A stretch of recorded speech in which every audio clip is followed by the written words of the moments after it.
What's going on, Imperials? It's Emperor Cubone here. Pokémon come in all shapes and sizes.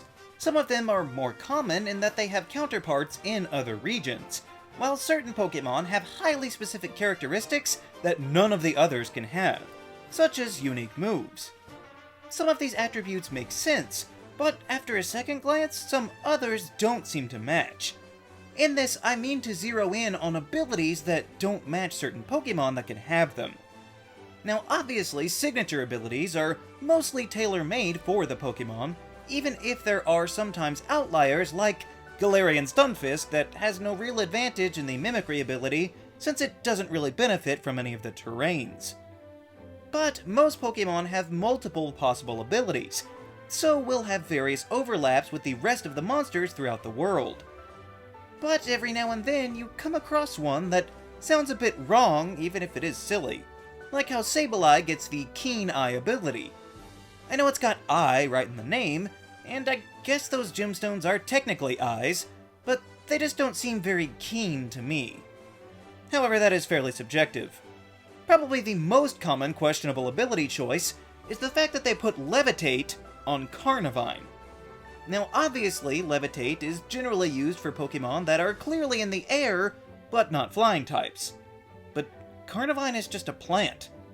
Just a sort of Venus flytrap thing. You can even see its roots, so it clearly needs to be grounded at some point to survive. But instead, you can use it in sky battles. And it can't just be that it's animated that way in its 3D model, because it was given Levitate back when its sprite was drawn on the ground. Plus, if that were the case, why doesn't Dugong have Levitate, or any of the other water types that miraculously float when they get on land? So, aside from already resisting ground-type moves, it just doesn't really make sense that this plant Pokémon would be in the sky. It's like how in Gen 1 Lickitung couldn't learn Lick. There are just things that you think would be common sense. Take Pumpkaboo, for instance.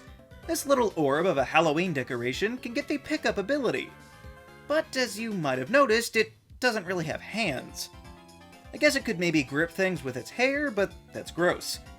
Also, it's equally likely that this might be a reference to trick-or-treating and putting things into a pumpkin pail, so I'm willing to bend on this one. What doesn't make as much sense is the ability Pickpocket being on Seedot. Firstly, we run into a similar problem in that Seedot famously has no appendages with which to lift items off of your person.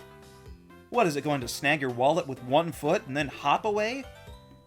I understand that it evolves into a dark type, but it is not at this stage, so forcing nefarious characteristics onto an acorn seems a bit outlandish, especially if you want me to believe that it's a master thief. Again, that could be subjective, but what isn't is the Clink line having the clear body ability. I get what the ability means in that the stat changes just go right through it, but Metal Gears are not clear. They never have been. There are others that share in the same problem, but to me it is most outrageous when looking at a pile of cogs whirling around with exactly 0% being translucent. There are open spaces you can see through, but I don't think that's what they meant. Basically, just don't lie with your abilities, okay? Although it is maybe the best ability that they can have, so it should probably stay for their sake, even if it's not factual. One that truly made me scratch my head was the fact that telepathy was on Noivern. Echolocation, sure, but telepathy? This isn't a psychic type. Is telepathy a common trait for dragons to have in ancient tales? I mean, I guess I could see it, but Smaug just talked like any old human. And Noivern isn't even the only one, since the Sinnoh trio of legendary dragons can also have telepathy, also none of them being psychic. Is this another one of those situations like the movies, where Pokémon magically have telepathy just because they're mythical? And if a Noivern could read my thoughts, could it then transmit those thoughts through its speaker ears? That potentially brings up a whole new kind of lie detector test in the Pokémon world. Something to think about. One that I simply refuse to acknowledge as reasonable is Bulletproof. Now, I have no problem with the ability itself. It started as the signature ability of the Chespin line after all, and immunity to ball and bomb moves is unique protection within the game. It grew a little bit with the Jangmo line having access to it, which also lines up perfectly to me with the heavy scales. What baffles me is that now in the Galar region, Wooloo and Applin can both have it. Wooloo, maybe, since its fur supposedly lets it survive a fall off of a cliff, but it's still got an exposed face, right? But Applin, it's specifically stated that Applin burrows into a regular old apple to hide. It's not some super dense exoskeleton, it's just a piece of fruit that fell off a tree. And I can tell you from first-hand experience, fruit is not bulletproof. Another ability that generally makes sense is Frisk to find items. Now, when paired with Pokemon like Shuppet or Exeggutor, it doesn't seem to work, since as we noted before, a lack of hands can raise some issues. However, we can get some clarification when looking at the Japanese name, which is unobstructed sight. So some of these seeming contradictions can be cleared up. But other times it only reinforces the confusion. For instance, Parasect has the damp ability, or in Japan it's called the similar moisture. Now on paper this just means that an opposing Pokemon can't blow itself up. However, in the world, it seems to mean that the Pokemon has a generous amount of water coming off of its body. This is obvious for all of the water types that can get it. But for Paras and Parasect, if indeed they are so moist, how are they so weak to fire? Shouldn't a body covered in water lessen that ×4 weakness? Maybe just down to a regular weakness? Just a little scientific consistency would be nice. There are other small idiosyncrasies, like Dunsparce having Runaway, despite being a lumpy snake creature with incredibly low speed, even though there are others that can always flee that are even lower in speed. And there's also the fact that Beware can get Unnerve, which is odd considering that the rest are mostly quite intimidating or just creep people out. By contrast, Beware is just a big teddy bear. Although, I guess if they've read the dex entries about accidentally killing people by hugging them, they might be slightly hesitant. One that totally confounds me is Klefki having the Magician ability. Magician lets the Pokemon steal an item from their foe.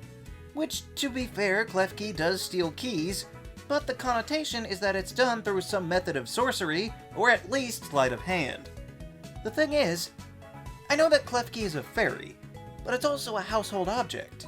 So that alone does not seem quite magical enough to me, especially compared to the wizard and the genie that also have the magician ability.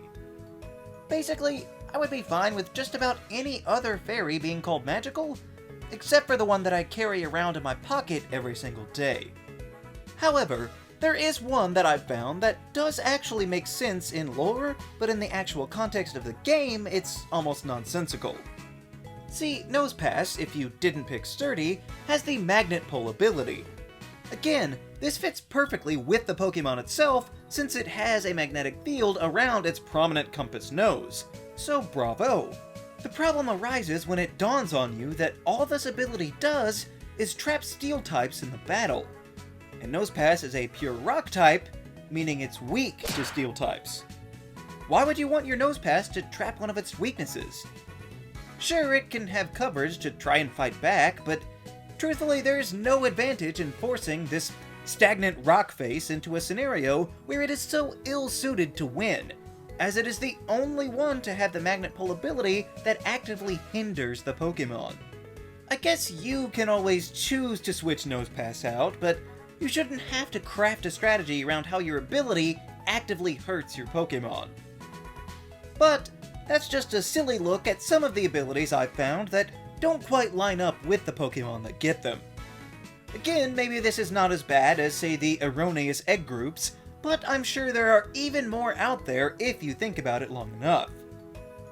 But I would also like to say a heartfelt thank you to all of the supporters out there, and to viewers like you, for finally getting us to 75,000 subscribers. That is crazy, and I look forward to discussing Pokemon with all of the Imperials for a long time to come. What do you think of these dissonant Pokemon ability matchups? Let me know down in the comments. Also be sure to leave a like, share this video, and be sure to subscribe to become an Imperial today. And we'll see you around next time!